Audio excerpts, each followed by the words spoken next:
I was sitting in a recreation tent in Afghanistan, 4,000 miles from home, when the Wi-Fi finally loaded a Facebook photo that changed everything. It was my childhood bedroom, but my posters were gone, and my bookshelf had been replaced. My stepmother had posted a photo of her son sitting at my desk with the caption, "Tyler loves his new room. So glad he is finally settled." My father had promised me that room would be waiting for me when my deployment ended. He didn't know I was reading that post while holding a letter about my $100,000 enlistment bonus. I didn't comment. I didn't call. I just screenshotted the post and saved it, because I realized right then, if I didn't have a room to come home to, my father didn't have a daughter to depend on when the bills came due. I am Sergeant First Class Maya Okafor. I am 31 years old. I have served in the United States Army for 12 years. I have deployed 4 times, Iraq twice, Afghanistan twice. I have spent a combined total of 38 months overseas in service of a country that I believe in and a mission that has shaped me in ways both difficult and necessary. I have also spent those 38 months trusting that the house I grew up in, the room that was mine, the father who said it would be there, would still be there when I came home. I was wrong about the last part. My father is Raymond Okafor. He was born in Lagos, came to the United States at 22 with $140 and a scholarship to a state university. He earned his engineering degree, built a career, became a citizen, bought a small house in a suburb outside Columbus, Ohio. He raised me mostly alone. My mother left when I was 6, not dramatically. She simply decided she wanted a different life and built one somewhere else. She sends birthday cards occasionally. We do not have a relationship worth describing. Raymond was not a warm father in the demonstrative sense. He did not hug often or say "I love you" with frequency or fill our house with the kind of emotional expressiveness that some families have. But he was present, consistent. He came to every school event I ever had. He sat in the bleachers at track meets even when it rained. He helped with math homework even when he was tired. He drove me to every early morning practice without complaint. He was the kind of father who showed up, not with words but with presence. I had built my entire understanding of him on that foundation. He showed up. That was who he was. That was what I could count on. He met Diane when I was 22. I was already enlisted, already on my first deployment. I met her during leave, 2 months after they started dating, and she was pleasant, organized, the kind of woman who had strong opinions about kitchen cleanliness and made excellent jollof rice and laughed at Raymond's jokes in a way that made him visibly happy. She had a son, Tyler, 11 at the time, the product of a first marriage that had ended badly, according to the brief details Raymond provided over the phone. I liked Tyler. He was a quiet kid, polite, did not make eye contact much, had the particular hunched wariness of a child who has been through upheaval and learned not to trust stability until it has proven itself twice. Raymond and Diane married 18 months after they met. A small ceremony. I attended on a 10-day leave and stood in the front row and smiled and meant it. They seemed genuinely happy. Raymond was lighter than I had seen him in years. Diane brought warmth into a house that had been, for much of my childhood, the kind of clean and orderly and emotionally quiet house that a single father who worked long hours and loved his daughter but did not always know how to show it creates by default. I returned from leave, reported back for duty, deployed again 6 months later. The house had 4 bedrooms. Raymond's room, my room, a guest room, a room Raymond used as a home office. When Diane and Tyler moved in, Tyler got the guest room. That was where he lived for the first year of the marriage. During my second deployment, Raymond called to tell me they had rearranged some things. Said the home office was becoming a real office now that Raymond was doing more consulting from home. Said Diane had some things in storage that needed space. He did not say what any of that meant for my room. He did not say my room had been changed. He did not say Tyler needed more space. He did not say any of the things that were apparently happening while I was in Afghanistan with a rifle and a ruck and the full trust that my father's house was what he had always said it was, my safe harbor. He said those words to me once. The morning I left for basic training, he stood in the driveway and shook my hand the way he always showed affection, formal and firm, and said, "Whatever happens out there, this house is your safe harbor. You always have a place to come home to." I had thought about that sentence during hard days overseas, during moments when the work was brutal and the distance was enormous and the concept of home was the only thing keeping the loneliness at a manageable level. This house is your safe harbor.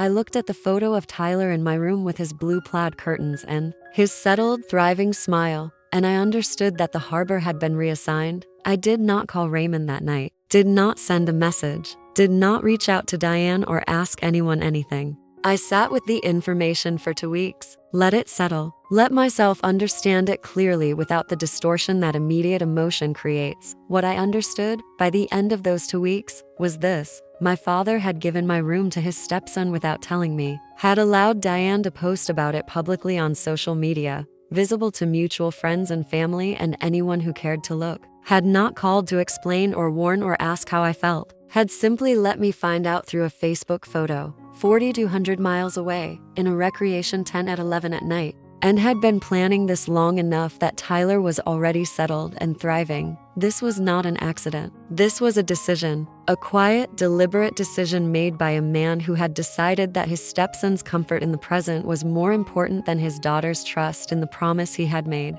I thought about all the things that room represented, not just memories, though there were those, but the concrete, tangible fact of having somewhere to return to. When deployment ended, when the contract was up, when the career eventually finished and I needed time to figure out what came next, a room in my father's house was a runway, a buffer, a year or two of not paying rent while I transitioned out and found my footing and made decisions without financial pressure. Raymond had given that runway to Tyler. Without asking, without telling, without giving me the information I needed to make different plans. I called Raymond on a Saturday, 3 weeks after the photo. He answered on the second ring. His voice was warm, easy, the voice of a man who does not know that anything is wrong. "Maya, how are things? Is everything okay?" "Everything is fine," I said. "I wanted to ask you something." "Of course." "What is it?" I saw Diane's Facebook post about Tyler's new room. A pause. "Not long, but present." "Ah," Raymond said. "I recognize the ceiling," I said, "and the window. I painted that room when I was 9. Another pause. "Longer this time." "We needed to make some changes," he said. "Tyler needed more space. The room he had was too small. It was affecting his schoolwork." "When were you planning to tell me?" "I was going to mention it." When you came home. I did not want to worry you while you were deployed. You did not want to worry me by telling me. But you did not worry about me finding out through a photo your wife posted publicly." Diane did not realize. What did she not realize? That I would see it? That I would recognize my own room? That I might have feelings about my father giving away the space he told me would always be there? Raymond was quiet for a long moment. I could hear the television in the background, a distant sound of the house I grew up in going about its evening without me. "You are never here," he said. His voice was careful, measured, defending a position he had clearly already settled in his mind. "You have been deployed for most of the last 4 years. Tyler is here every day. He needed a proper space. He is struggling in school. He needed somewhere quiet to work.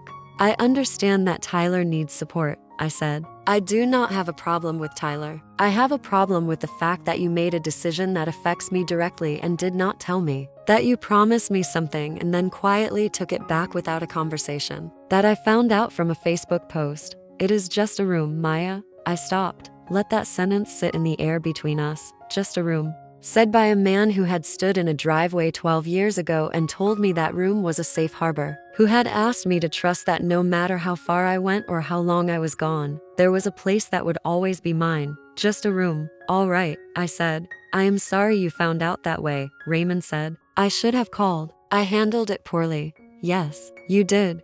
When you come home we can talk about it more. There is still the guest room. It is smaller, but I will sort out my own housing," I said. "Do not worry about it, Maya. I have to go. Duty calls." That was not true, but it ended the conversation in the way I needed it to end, cleanly, without more words that would require me to process them later when I had work to do. I had 4 months left in the deployment. I spent those 4 months doing 2 things simultaneously. My job, which required full attention and total commitment and left no room for distraction, and research. I researched base housing near every installation where I might plausibly be stationed after this deployment. I researched the Army's programs for purchasing homes. I researched down payment requirements and VA loan eligibility and the specific costs of living in 6 different cities where my skill set would be valued in both military and civilian employment. I was good at research. I was good at planning. I had been planning my own way since I was 17 because the alternative was depending on people who sometimes made different plans without telling me.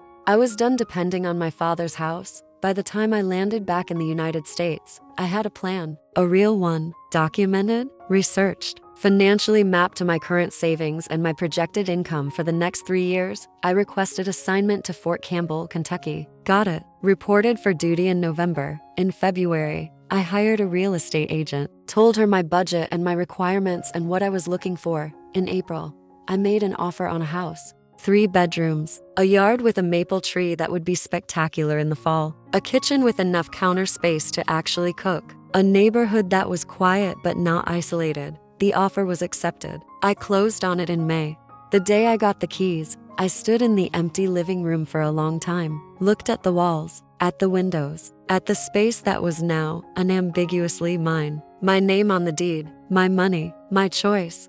No one could reassign this room. No one could give it to someone else without telling me. No one could make decisions about this space that did not go through me first. I called my closest friend from basic training, a woman named Priya, who had been stationed at Fort Bragg and understood things about military life that did not require explanation. She drove up for the weekend and helped me move in. We assembled furniture and argued about where to put the couch and ordered pizza and talked late into the night about everything that mattered. She did not ask why I had bought a house at 30 rather than moving back to my father's. She knew enough to know that some questions answered themselves. Raymond called when he heard, through the family grapevine. My cousin Angela had mentioned it in passing. I hear you bought a house, he said.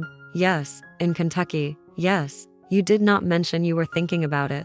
I let a moment pass, heard the echo of his own words back to him without saying them out loud. I handled it. I said simply, Maya, about the room. I want to talk about that. I think I made a mistake in how I handled it. You did, I said, but it is done. I want to explain. Raymond. I kept my voice even. I understand what happened. You made a choice. You made it without telling me. And I made a choice too. I sorted out my own housing, just like I said I would. That is not what I wanted. I know, but it is what happened. And I am good. I have a home. I am fine.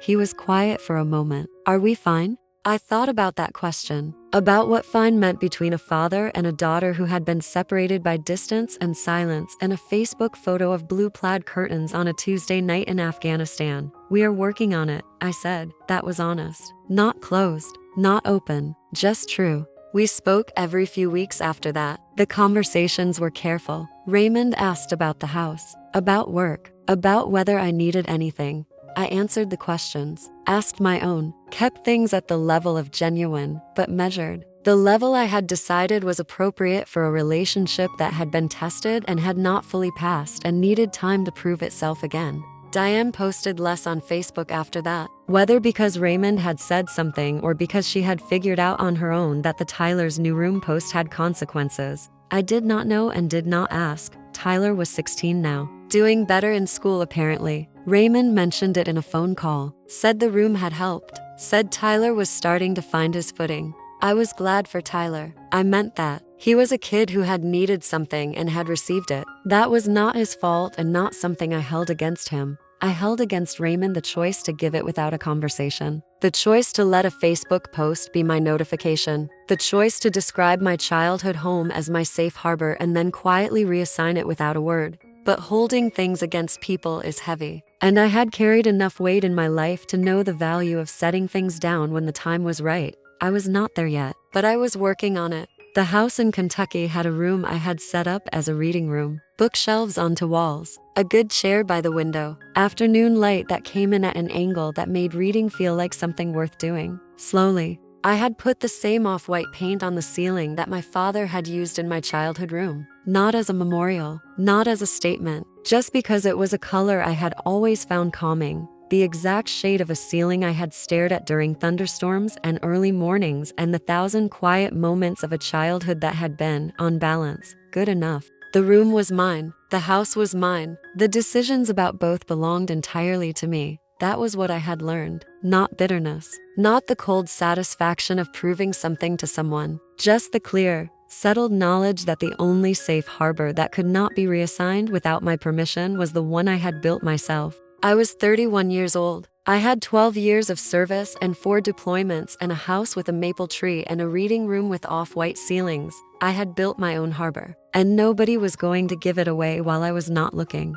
Here is what I want to know. If you came home from military service and found your childhood bedroom had been given to someone else while you were deployed, would you have confronted your parent the way I did? Or would you have stayed quiet and simply rebuilt elsewhere? Some people say that blended families require compromise, and sometimes that means hard decisions. Others say that a promise made to a child who is serving overseas is sacred and should not be broken quietly. Do you think my father was wrong? Or do you think he had no choice given Tyler's needs? And the question that stays with me, if your parent gave away the thing they promised would always be yours, would you ever fully trust them again? Tell me your honest answer in the comments. If you believe people should face the consequences of their actions, hit subscribe. I have got more stories of justice that will blow your mind.